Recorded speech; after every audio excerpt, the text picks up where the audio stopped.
E aí, pessoal, tudo bom? Sejam bem-vindos a mais uma aula de Direito Administrativo do nosso curso preparatório para a primeira fase do Exame da Ordem. Para quem não me conhece, muito prazer. Meu nome é Thierry Cotinda e eu sou professor dessa disciplina para vocês. Pessoal, hoje nós vamos começar a falar sobre atos administrativos. Mas para compreender o estudo sobre os atos administrativos, primeiro nós temos que compreender o que são atos da administração, porque ato administrativo é espécie de um gênero chamado ato da administração.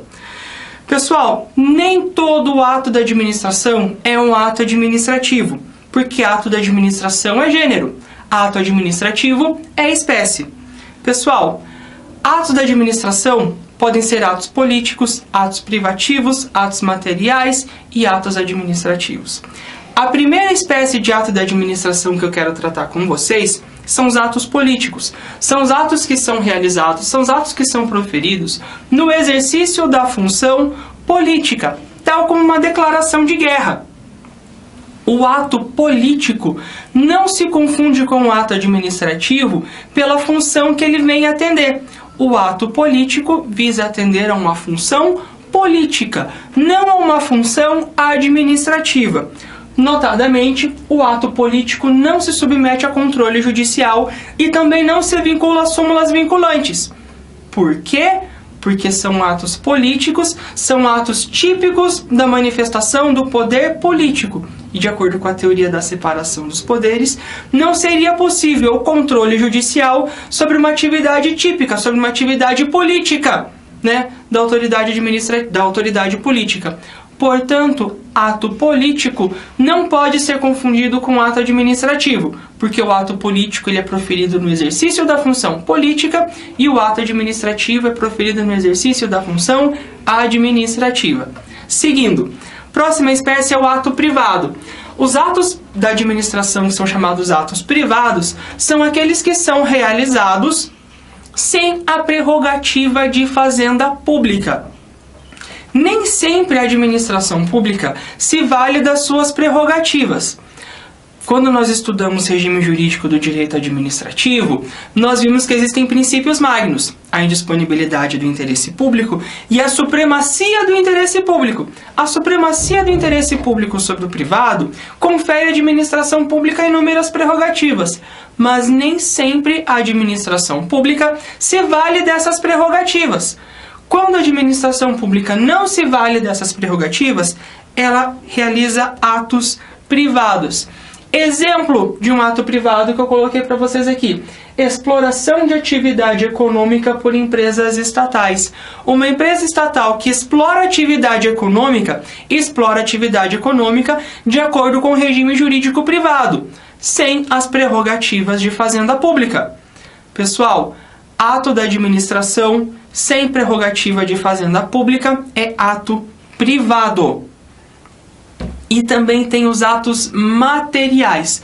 Os atos materiais são aqueles que são proferidos para dar cumprimento ou execução a uma determinação pública, a um ato administrativo, a uma decisão administrativa. O ato material, ele é desprovido de manifestação de vontade. Pensa assim, uma decisão administrativa que determina a demolição de um prédio é um ato administrativo, porque é uma decisão administrativa que expressou uma vontade do Estado em demolir um prédio. O ato de demolição em si, aquilo que se faz com a marreta, com a bola de aço, com o caminhão, com o guindaste, aquilo é um ato material, não é um ato que manifesta vontade. A demolição é um ato material, porque quando se está demolindo, não se está proferindo vontade. A vontade foi proferida na decisão administrativa. Então, retomando até aqui, atos da administração. Existem atos políticos desempenhados no exercício da função política. Existem atos privativos que são realizados sem prerrogativas de fazenda pública, privativos ou privados, sem prerrogativa de fazenda pública. E existem os atos materiais, que são os atos que não manifestam vontade do Estado. Pessoal, Vontade de Estado nós vamos estudar muito mais na aula de organização administrativa, quando nós tratarmos a teoria da representação, teoria do mandato e depois finalmente vamos tratar da teoria do órgão. Mas para vocês compreenderem aqui a ideia de atos materiais que não expressam vontade do Estado, é um ato que não tem conteúdo de vontade, não tem designação jurídica de interesse público, certo? Dando sequência aqui, finalmente chegamos então aos atos administrativos. Ato administrativo é aquele que é proferido no exercício da função administrativa, ou seja, não é função política. Também é realizado sob o regime jurídico administrativo, o que significa que não pode ser confundido com um ato privado, e que seja manifestação de vontade do Estado ou de quem ele faça às vezes, o que significa que não é um ato material. Para você identificar o que é um ato administrativo, pode seguir por exclusão. Se não for político, se não for privado, se não for material, muito provavelmente nós então estaremos diante de um ato administrativo. Por quê? Porque o ato administrativo não se confunde com função política. Como ele é proferido sob regime jurídico de direito administrativo, ele não é um ato privado. E como ele manifesta vontade de Estado, ele não é um ato material. Certo? Então, compreendido a teoria dos atos da administração, em que um ato administrativo ele é espécie do gênero ato da administração, vamos seguir em frente. Elementos, do ato administrativo. Pessoal, a lei nunca definiu quais seriam os elementos do ato administrativo, mas a doutrina fez uma interpretação do que diz a lei da ação popular, para designar que elementos do ato administrativo é a competência, forma, objeto, motivo e finalidade. O artigo 2º da Lei de Ação Popular diz o seguinte: são nulos os atos nos casos de... E daí ele enumera esses 5 elementos: competência, forma, objeto, motivo e finalidade. Pessoal, nós consideramos que esses são os elementos do ato administrativo por um seguinte lógica. Deixa eu abrir uma página em branco aqui para vocês. De acordo com uma teoria desenvolvida por Pontes de Miranda, nós temos então o que nós tratamos como escada pontiana.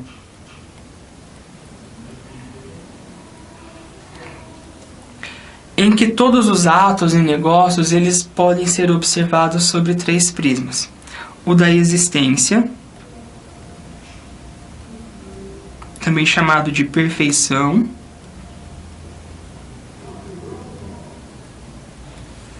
a validade e a eficácia.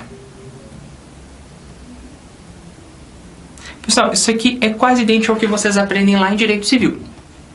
Só tem umas particularidades que nós vamos tratar agora. Os requisitos de existência, eles facilmente se confundem com os requisitos de validade. Vocês já devem ter observado isso também em Direito Civil, porque assim, a existência aqui que nós estamos nos referindo é uma existência jurídica. Não estamos falando de uma existência no plano material. O ato ele tem que existir juridicamente. O pedaço de papel é uma manifestação, uma expressão, uma reprodução do ato administrativo. Mas o ato ele tem que existir juridicamente. Quando o ato ele existe juridicamente, ele é um ato juridicamente perfeito. É por isso que existência também se chama perfeição.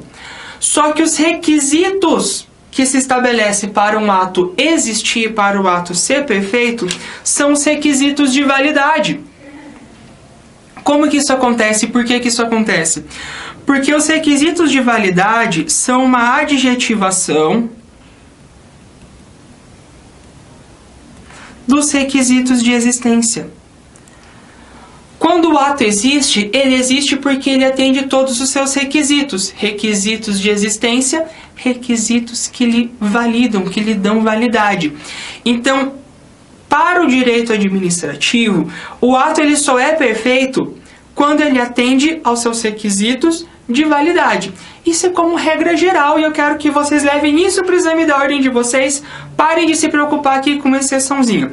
A Fundação Getúlio Vargas, na hora do exame da ordem, eles não vão querer que você se fale, discorra sobre uma teoria da análise paralela na esfera do profano em direito administrativo. Não é nada disso que se espera de você, candidato, né? Que você que está fazendo o exame da ordem.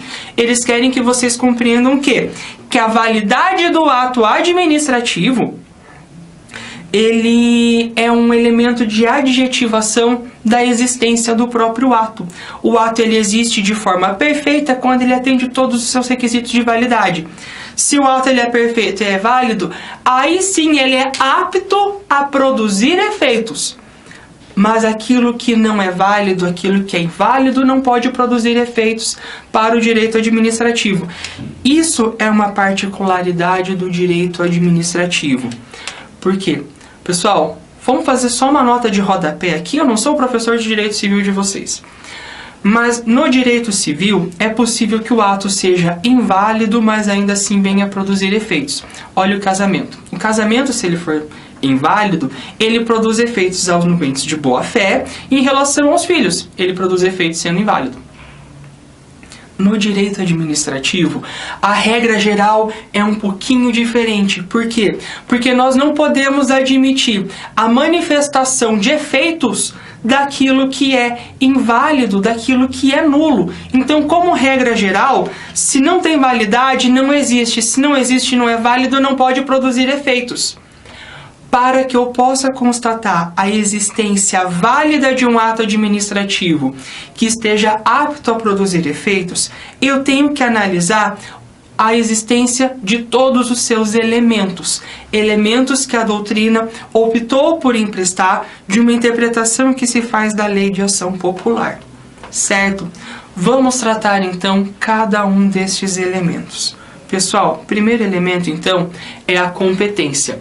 A lei de ação popular diz que é nulo o ato incompetente e traz a seguinte definição de incompetência. A incompetência fica caracterizada quando o ato não se incluir nas atribuições legais do agente que o praticou.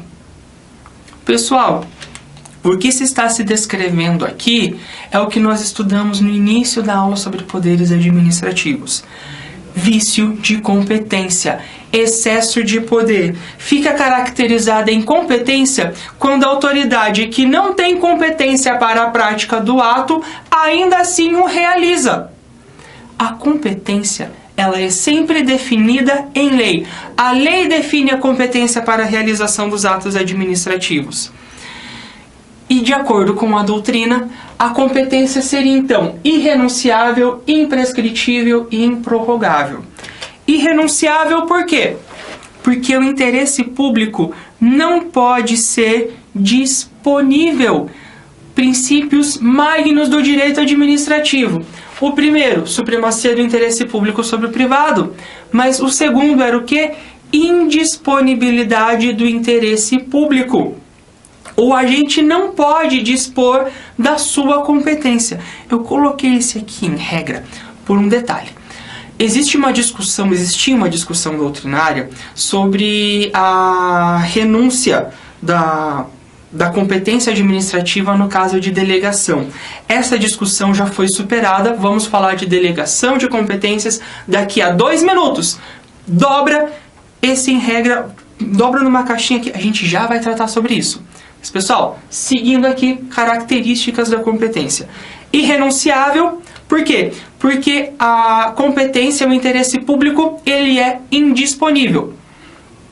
Imprescritível, por quê? Porque o fato da autoridade competente não exercer a sua competência por um determinado período de tempo não lhe impede a vir exercer a sua competência legalmente e constitucionalmente definida pela lei. Veja, a autoridade ela não perde o poder, a competência de realizar um ato simplesmente porque dormiu no ponto. A competência é imprescritível. E da mesma forma, ela é improrrogável. Improrrogável por quê? Porque se a competência ela é limitada por um tempo, a competência não se prorroga. Da mesma forma, se o ato foi cometido por um agente incompetente, a incompetência não se prorroga.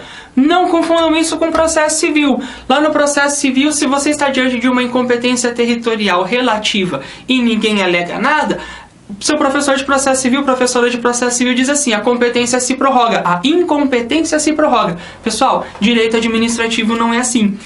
Invalidade, incompetência, nulidade não se prorrogam no direito administrativo, tá?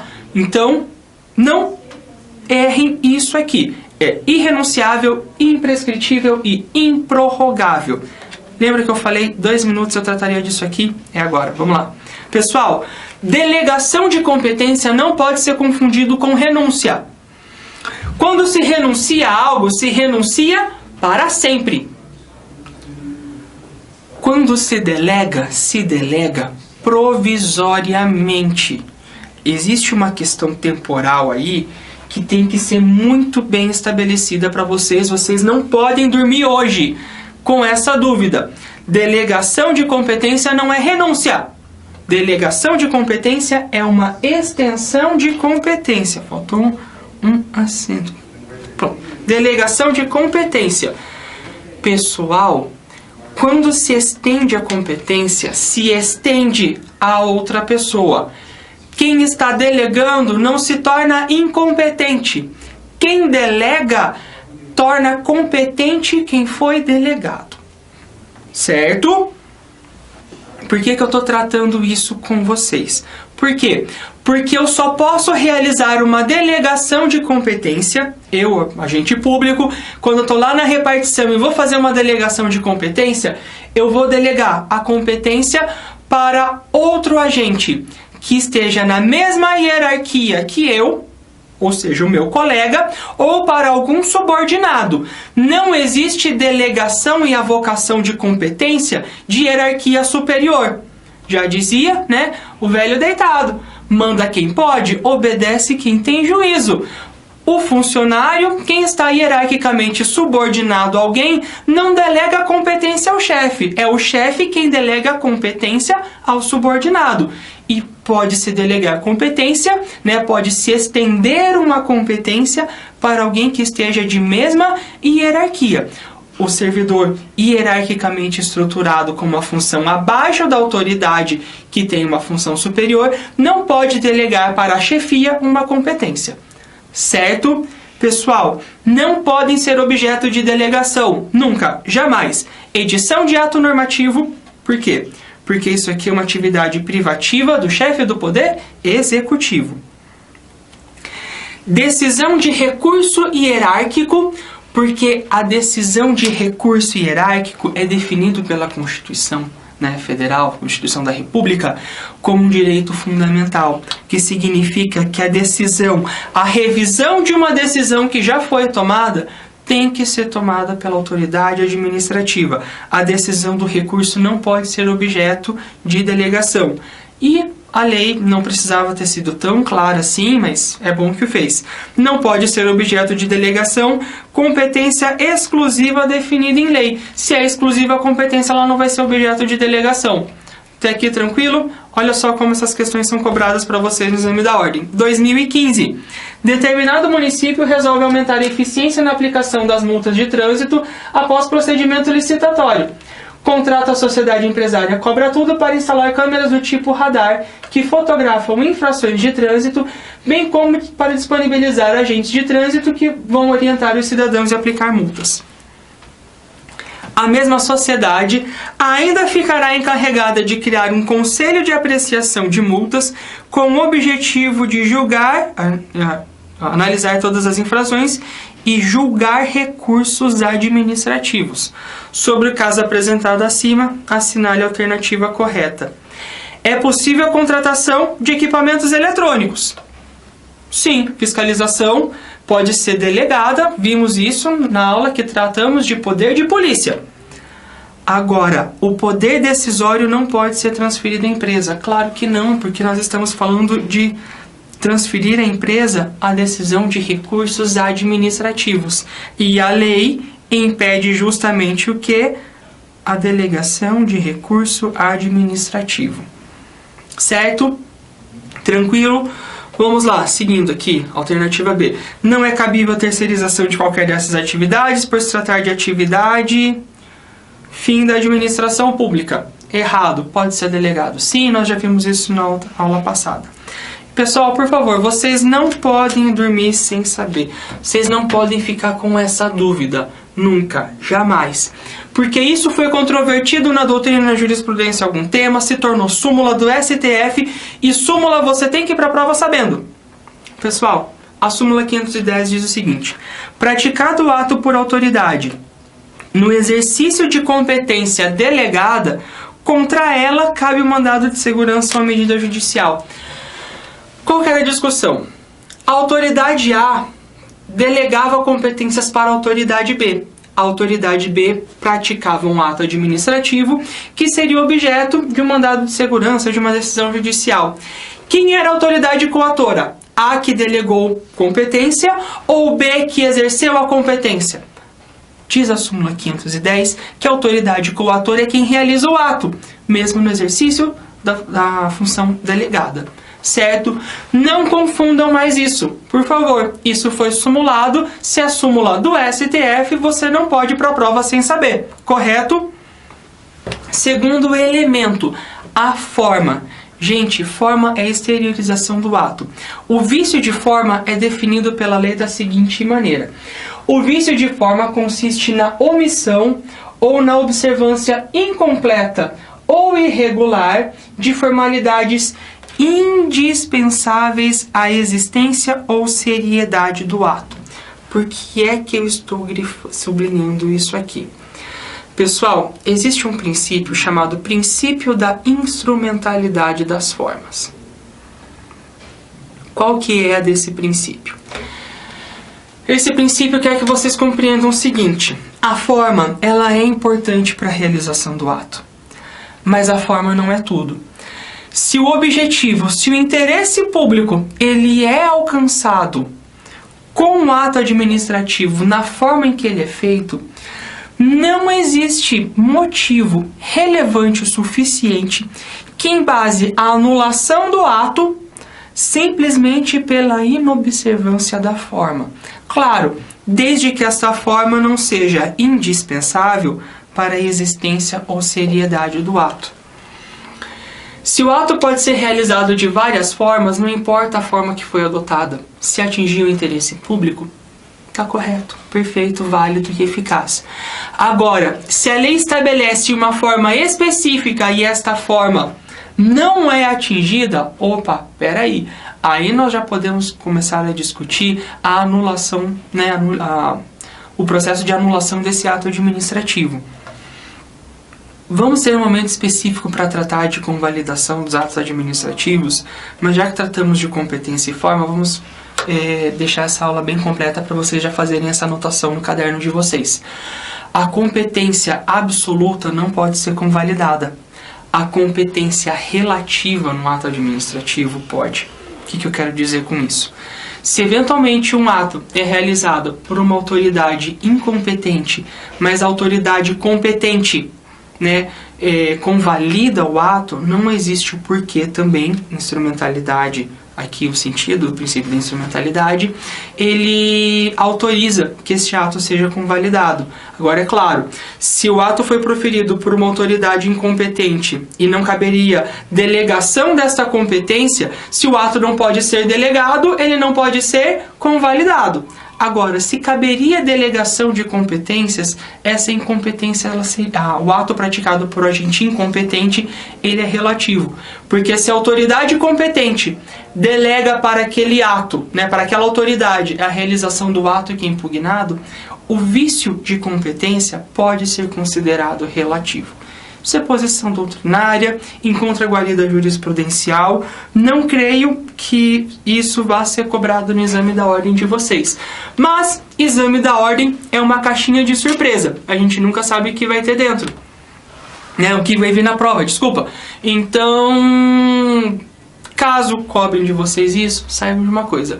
O vício de forma, quando a forma não é essencial à seriedade ou à existência do ato, ele pode ser convalidado. E o vício de competência, pode ser convalidado se tiver sido proferido por uma autoridade incompetente, mas que poderia receber a delegação da autoridade competente, e ele se convalida se a autoridade competente convalidar o ato proferido por quem fez o ato com incompetência.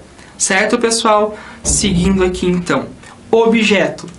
A lei diz que a ilegalidade do objeto ocorre quando o resultado do ato importa em violação de lei, regulamento ou outro ato normativo. O que você tem que entender? O objeto aqui como elemento.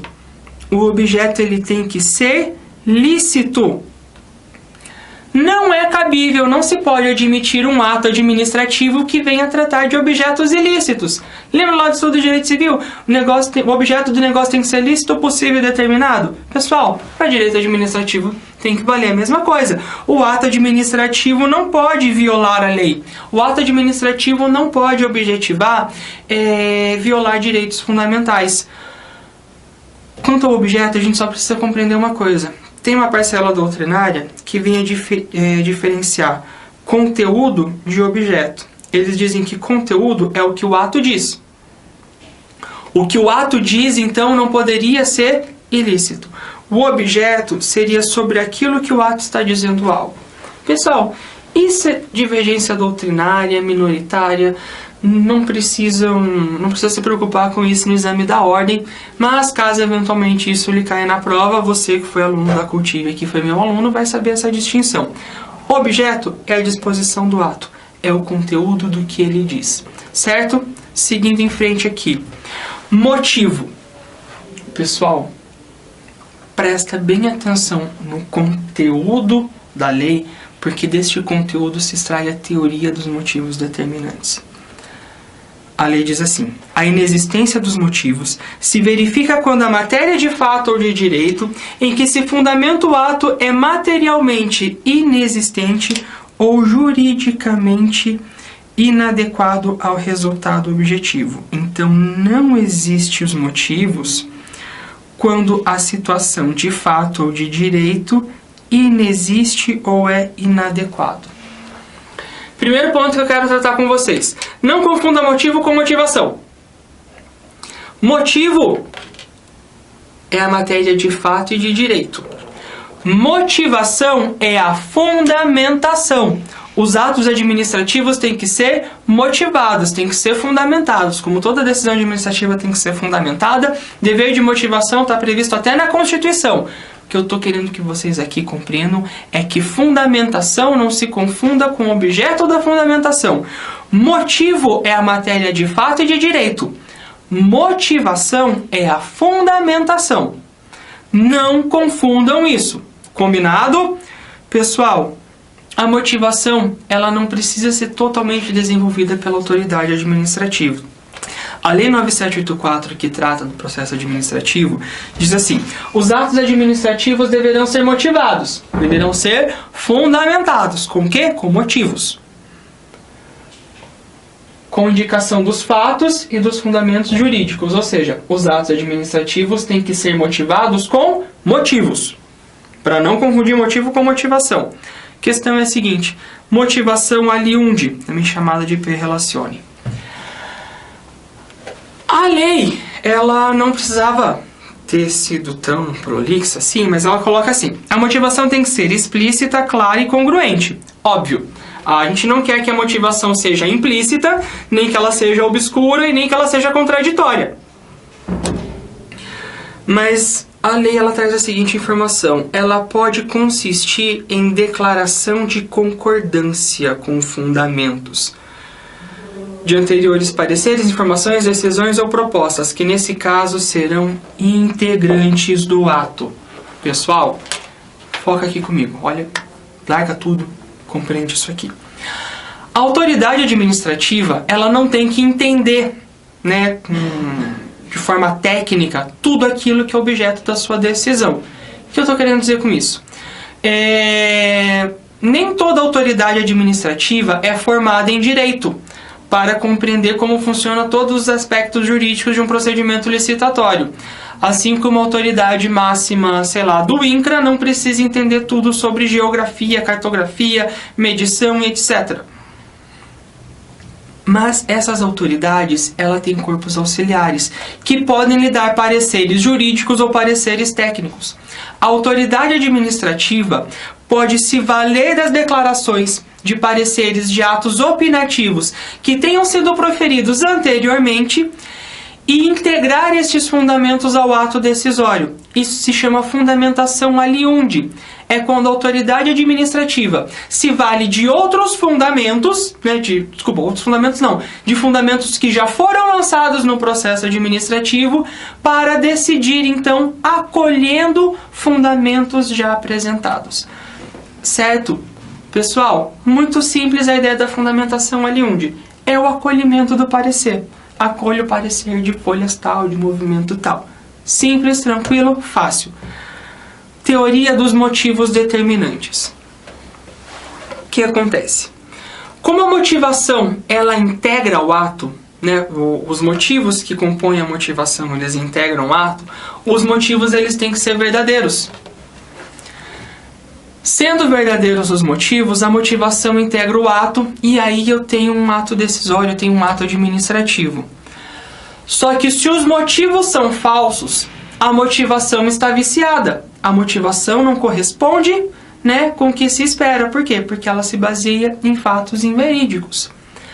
A teoria dos motivos determinantes diz o seguinte: se o ato que é apresentado, se o motivo que é apresentado como fundamentação, ele é inverídico, ele não é válido, o resultado, o ato decisório, ele se torna inválido.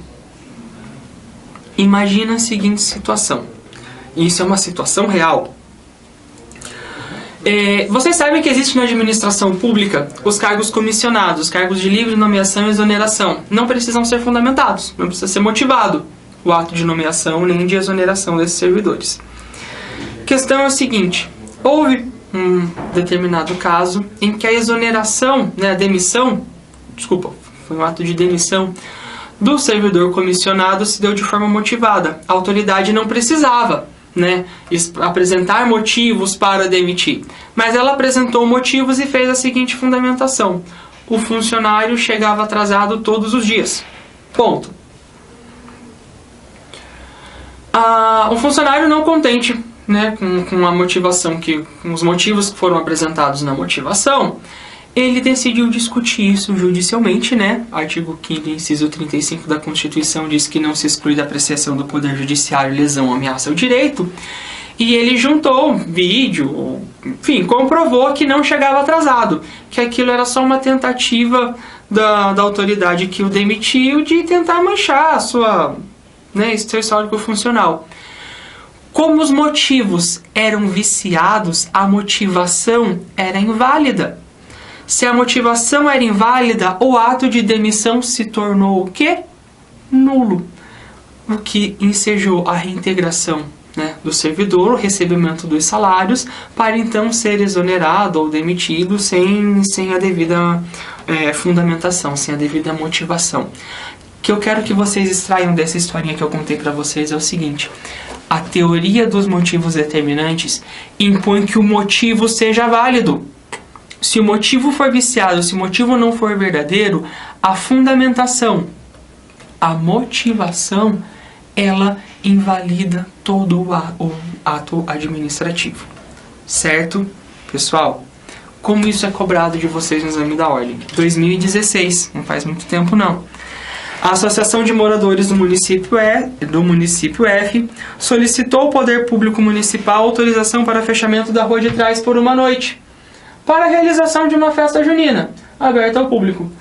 O município, entretanto, negou o pedido ao fundamento, né, motivando que aquela rua seria utilizada para sediar o encontro anual dos produtores de abóbora no mesmo dia. Isso aqui é o motivo, isso aqui é o fato. Ela apresentou uma motivação sobre o fato de que a rua já iria sediar o encontro dos produtores de abóbora. Considerando que tal fundamentação não está correta, pois antes da negativa do pedido, o encontro havia sido transferido para o mês seguinte, conforme publicado na imprensa oficial. Então o que a questão está dizendo? Uma associação de moradores pediu para fechar a rua numa determinada data. O Poder Público Municipal indeferiu o pedido sob o seguinte fundamento: esta rua, no mesmo dia e horário, vai sediar outro evento. Só que esse motivo não era mais verdadeiro. O evento havia sido prorrogado. Logo, de acordo com a teoria dos motivos determinantes, a gente chega à resposta correta, que diz o seguinte: diante do erro na fundamentação, o ato é inválido, uma vez que, pela teoria dos motivos determinantes, a validade do ato está ligada aos motivos indicados como seu fundamento. Se o motivo era inválido, a motivação é inválida, o ato administrativo é inválido. Certo? Pessoal, último elemento: finalidade. A lei ela apresenta o vício de finalidade da seguinte forma: o desvio de finalidade se verifica quando a gente pratica o ato visando a fim diverso daquele previsto, explícita ou implicitamente, na regra de competência. Pessoal, qual que é a finalidade que todo agente tem que atender? Deve visar o interesse público. Só que às vezes o agente investido numa função que tenha competência, ele se vale dos seus poderes instrumentais para atingir um interesse privado. Ele é competente para a realização do ato, mas o interesse é particular, o interesse não é público. Quando a autoridade competente realiza um ato para atender um interesse pessoal, ocorre vício de finalidade, porque a finalidade tem que ser o interesse público. Quando começamos a falar de abuso de poderes, nós falamos do desvio de poder, desvio de finalidade. É quando, antes de chegar à finalidade, o agente competente faz o quê? Desvia. Se desvia do caminho correto. Pessoal, finalidade não se apresenta no ato administrativo como simplesmente interesse público. A autoridade administrativa proferiu X ato administrativo. Qual que é a finalidade? Interesse público. Pessoal, interesse público é interesse geral. Todo ato administrativo vai atender interesse público. Tudo que a autoridade administrativa fizer na sua vida funcional, ela pode falar: eu fiz isso para atender interesse público. Não basta dizer qual é a finalidade geral. É necessário que apresente o quê? Que se fundamente a decisão qual é o interesse específico. Eu vou desapropriar um imóvel por interesse público. Qual é o interesse público? A construção de uma escola. Eu vou desapropriar um imóvel para interesse público? Não. Qual é o interesse público? Construção de um posto de saúde. Pessoal, não basta fundamentar os atos simplesmente com interesse público. Interesse público é um interesse genérico. É necessário que se apresente sempre qual é o interesse específico. Certo? Pessoal, questão do desvio de finalidade e a predestinação lícita.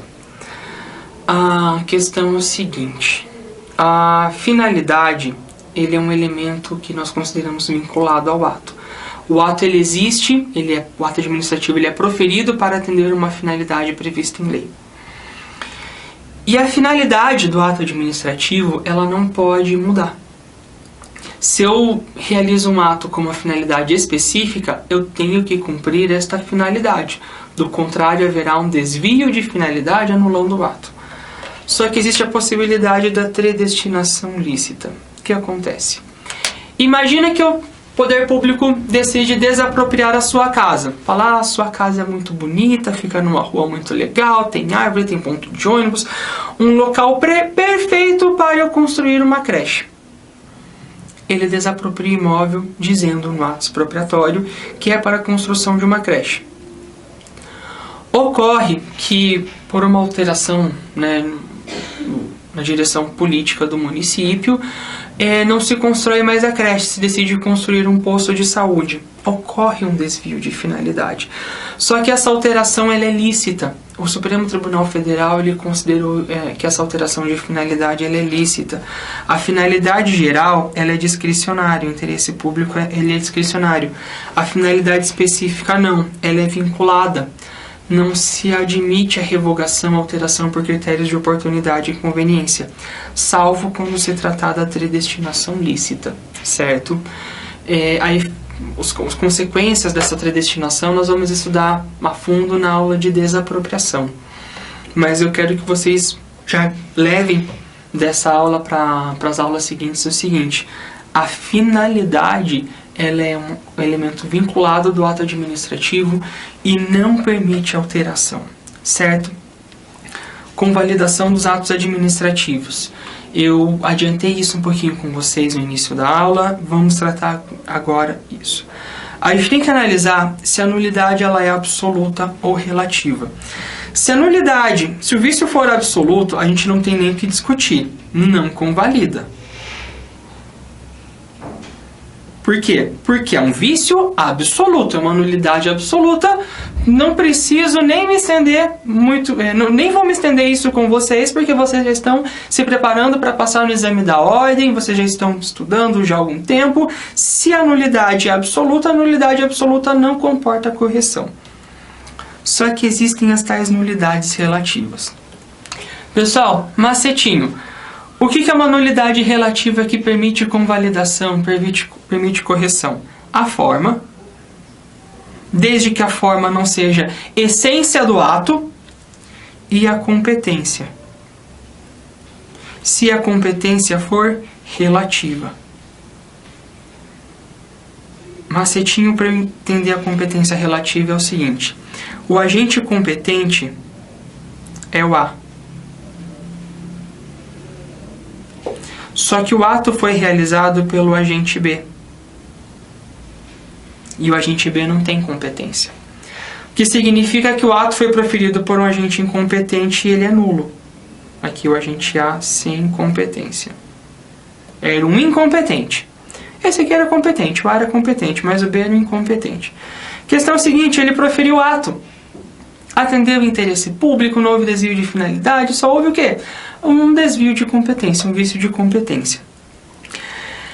Se a realização do ato autoriza a delegação de competências para o B, o A pode convalidar o ato. Porque se ele pode estender a sua competência para quem não tem originariamente competência, ele pode convalidar o ato realizado pelo agente incompetente.